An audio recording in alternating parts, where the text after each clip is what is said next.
Assalamualaikum warahmatullahi wabarakatuh. Saya Listia Paramita dengan NIM 240808600091 dari kelas pendidikan biologi 3D akan menyampaikan hasil tugas saya untuk mata kuliah mikrobiologi yang diampu oleh Ibu Ratih Kartika Dewi dengan tugas penilaian ujian tengah semester, yaitu e-book mini dengan tema dunia mikroba. Nah, teman-teman, yang pertama yaitu konseptualisasi mikrobiologi. Mikrobiologi merupakan sebuah cabang ilmu biologi yang mempelajari tentang organisme yang bersifat mikroskopis. Mikrobiologi ini erat kaitannya dalam kehidupan sehari-hari. Terdapat 5 kelompok mikroorganisme, yaitu bakteri, protozoa, virus, dan juga jamur. Ruang lingkupnya itu mencakup aspek dasar seperti morfologi, fisiologi, genetika, dan juga ekologi mikroba, serta aspek terapan yang berhubungan dengan kesehatan, industri, lingkungan, dan juga pangan. Nah, secara umum, ruang lingkup mikrobiologi terbagi menjadi beberapa cabang. Yang pertama yaitu mikrobiologi medis, yang mempelajari mikroba penyebab penyakit dan interaksi mikroba dengan sistem imun tubuh manusia. Kemudian, yang kedua yaitu mikrobiologi industri, memanfaatkan mikroba dalam proses produksi bahan kimia, antibiotik, enzim, dan juga fermentasi minuman.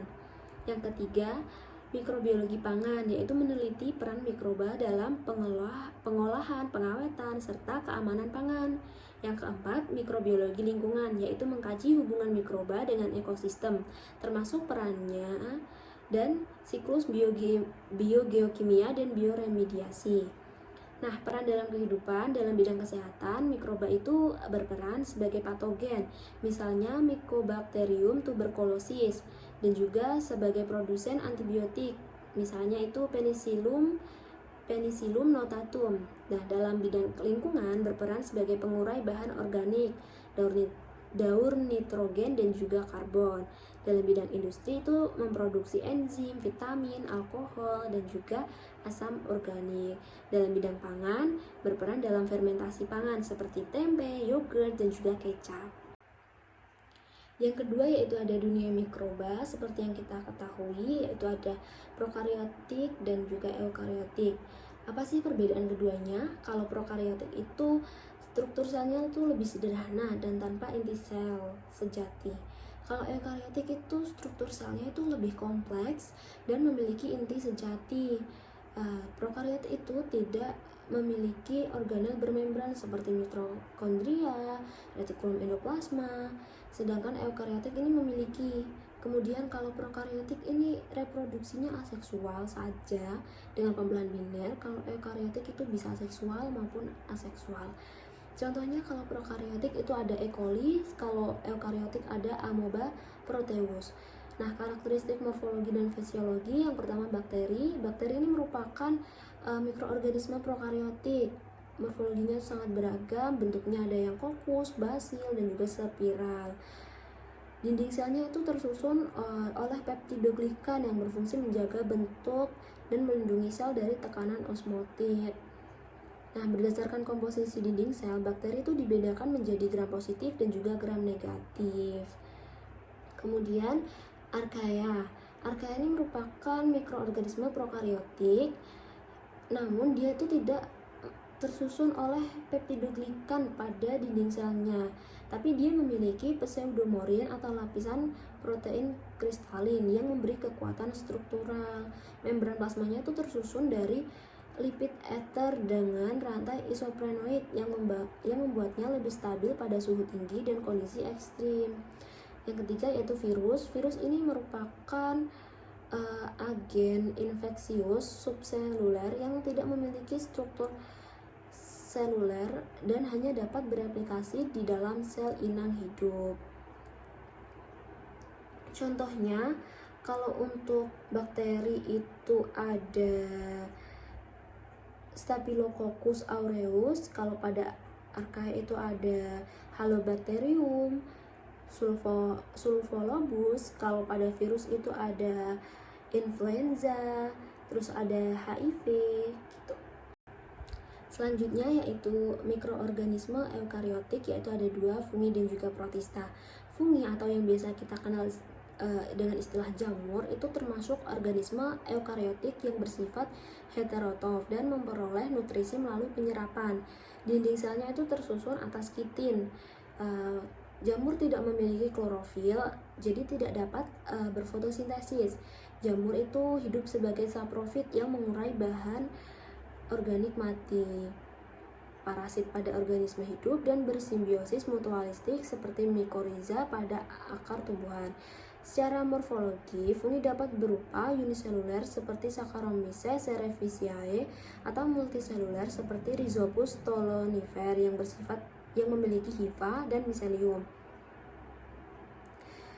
Dalam kehidupan manusia, fungi itu memiliki peran penting baik positif maupun negatif. Seperti tadi Saccharomyces cerevisiae itu dimanfaatkan dalam industri roti dan juga fermentasi alkohol, sedangkan Penicillium rhizogenum menghasilkan antibiotik.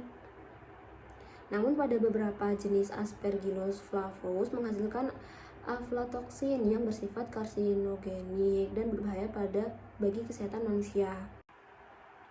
Yang kedua yaitu ada protista. Protista itu juga termasuk eukariotik, tapi tidak termasuk dalam kingdom hewan, tumbuhan maupun jamur. Nah, protista ini mencakup organisme uniseluler hingga multiseluler sederhana dengan keragaman cara hidup. Ada yang autotrof, ada yang heterotrof. Protista ini memiliki peran dalam ekosistem perairan sebagai produsen primer dan pengendali populasi mikroorganisme lain. Beberapa protista seperti Euglena viridis memiliki sifat campuran autotrof dan juga heterotrof. Nah, protista itu juga ada yang bersifat patogen, misalnya Plasmodium falciparus penyebab malaria. Selanjutnya yaitu ada pertumbuhan dan kultivasi mikroba.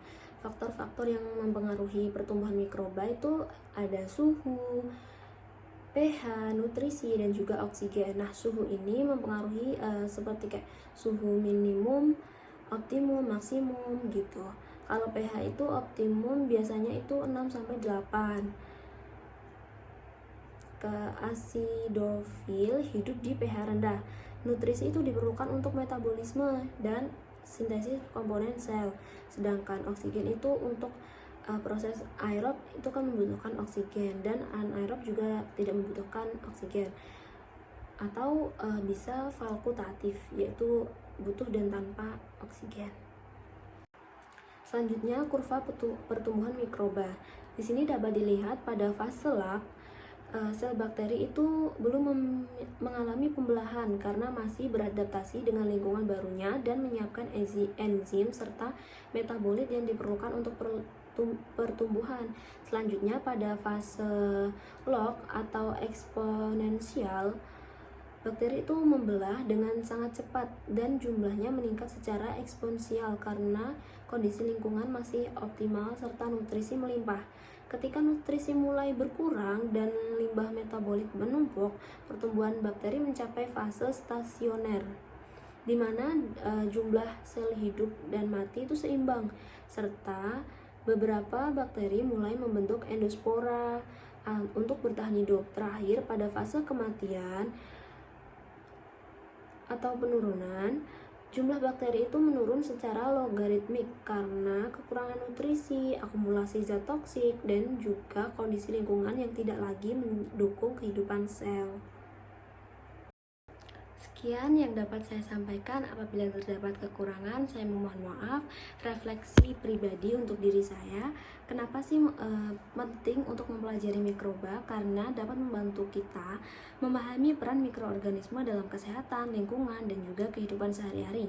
Mikroba bisa bermanfaat seperti pengurai dan juga pembuat obat, sekaligus berpotensi penyebabkan penyakit, sehingga penting untuk dipelajari agar dapat dimanfaatkan dan dikendalikan dengan bijak. Sekian, terima kasih. Wassalamualaikum warahmatullahi wabarakatuh.